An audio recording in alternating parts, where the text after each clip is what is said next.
అన్ని వాస్తవాలు బడ్జెట్ బుక్కులు పెట్టుకునే మాట్లాడుతున్నా, మీలాగా నోటికి ఏం మాట్లాడతలేను అధ్యక్ష.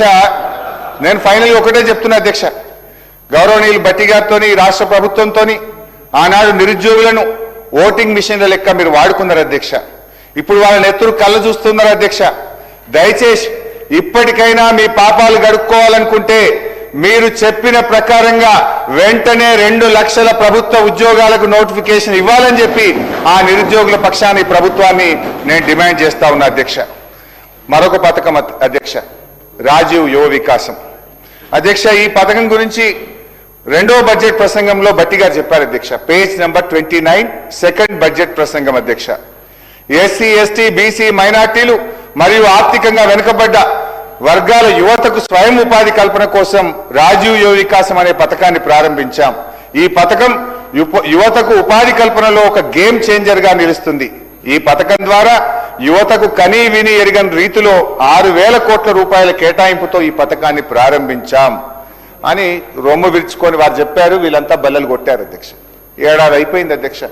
₹1 ఒక్క యువతి యువకుడికి ఈ రాష్ట్రంలో ఇప్పటిదాకా మేలు జరిగిందా అని అడుగుతా ఉన్నా అధ్యక్ష. అధ్యక్ష మళ్ళీ ఈ సంవత్సరం same dialogue, same paragraph, same page, same speech. మళ్ళీ ఈసారి అధ్యక్ష ఈ బడ్జెట్ లో కూడా అదే చెప్పారు అధ్యక్ష. 6,000 కోట్ల రూపాయలతో ఈ పథకాన్ని ప్రవేశపెడుతున్నాం, ఇది ఒక గేమ్ చేంజర్ అంటారు. పోయినసారి చెప్పే ఒక్కరికి చేయలే, మళ్ళీ అదే స్పీచ్, అదే డైలాగ్, అదే పారాగ్రాఫ్ డిట్టో కాపీ పేస్ట్ మళ్ళీ పెట్టి మళ్ళీ చెప్పారు అధ్యక్ష. ఏం మోసం అధ్యక్ష ఇది? ఎట్లా నమ్మాలి ఈ బడ్జెట్కి? ఏం శాంటిటీ అని నేను అడుగుతా ఉన్నా అధ్యక్ష. మీరు గేమ్ చేంజర్ అని డప్పు కొట్టుకున్న ఈ పథకం కింద ఇప్పటి వరకు ఎంతమంది ఎస్సీ ఎస్టీ బీసీ మైనార్టీ యువకులకు సాయం చేశారో ఒక్కసారి ఆ వివరాలు చెప్పాలని చెప్పి గౌరవనీయులు భట్టి గారు నేను అడుగుతా ఉన్నా అధ్యక్ష. కానీ విని ఎరగని రీతిలో కేటాయించిన 6,000 కోట్లు ఏ యువకుల ఖాతాల్లో పడ్డాయో, ఎవరి జేబుల్లోకి మళ్ళాయో, లేక మీ ఎగవేతల ఖాతాలో జమైనాయా క్లారిఫై చేయాలని చెప్పి భట్టి గారిని నేను అడుగుతా ఉన్నా అధ్యక్ష. నాకు సందేహం వస్తుంది అధ్యక్ష. అక్కడ చూస్తే ఇందిరమ్మ ఆత్మీయ భరోసా, ఇక్కడ చూస్తే రాజీవ్ యువ వికాసం, పేర్లు ఘనంగా ఉన్నాయి. పాపం పెద్దలు ఇందిరమ్మ గారు, కీర్తిశేషులు రాజీవ్ గాంధీ గారు పేరు పెట్టింది అధ్యక్ష. నాకంటే రేవంత్ రెడ్డి గారు అంటే ఐ నో హిమ్, ఎందుకంటే నాతో కూడా పనిచేసింది. రేవంత్ రెడ్డి గారు అంటే వారి మీద, ఇందిరమ్మ మీదనో రాజీవ్ గాంధీ మీద ఆయనకు ప్రేమ ఉండకపోవచ్చు. కానీ భట్టి గారు అయితే దశాబ్దాల తరబడి కాంగ్రెస్ పార్టీలోనే ఉన్నారు కదా, మీరైతే కాంగ్రెస్ పార్టీలోనే ఉన్నారు కదా భట్టి గారు. మీ పెద్దల పేర్లు పెట్టి పథకాలు అమలు చేయకపోవడం వల్ల ఇది వారిని గౌరవిస్తున్నారా, మీరు వారిని అవమానపరుస్తున్నారా? ఒకవేళ మీకు అమలు చేసే ఉద్దేశమే లేకపోతే భట్టి గారు, రాజీవ్ యువ వికాసం అనే బదులు రేవంత్ ఆత్మీయ మోసమని పెట్టుకోండి, లేదు భక్తి విక్రమార్క గారి యువ భ్రమలు అని పెట్టుకోండి. మీ పేర్లు పెట్టుకోండి, వాళ్ళ పేర్లు పెట్టి ఎందుకు మోసం చేస్తున్నారని చెప్పి నేను అడుగుతా ఉన్నా అధ్యక్ష.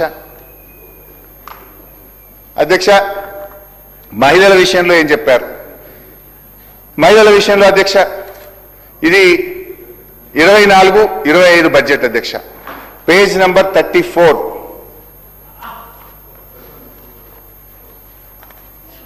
పేజ్ నంబర్ 34 అధ్యక్ష. ప్రతి సంవత్సరానికి కనీసం 20,000 కోట్లకు తగ్గకుండా వచ్చే 5 సంవత్సరాల్లో 1,00,000 కోట్ల రూపాయల వడ్డీ లేని రుణాలు అందించాలని మా ప్రభుత్వం సంకల్పించింది. 1,00,000 కోట్ల రూపాయల వడ్డీ లేని రుణాలు అందించాలని మా ప్రభుత్వం సంకల్పించింది అధ్యక్ష. రెండో బడ్జెట్ అధ్యక్ష 25-26, పేజ్ నంబర్ 37. కోటి మంది మహిళలకు ఇందిరా మహిళా శక్తి మిషన్ పథకం ద్వారా 1,00,000 కోట్ల రూపాయల వడ్డీ లేని రుణాలు అందిస్తాము. 1,00,000 కోట్ల వడ్డీ లేని రుణాలు అందిస్తాం. ఈ బడ్జెట్ చూద్దాం ఇక 26-27 అధ్యక్ష. ఈ బడ్జెట్ లో పేజ్ నెంబర్ 24 అధ్యక్ష.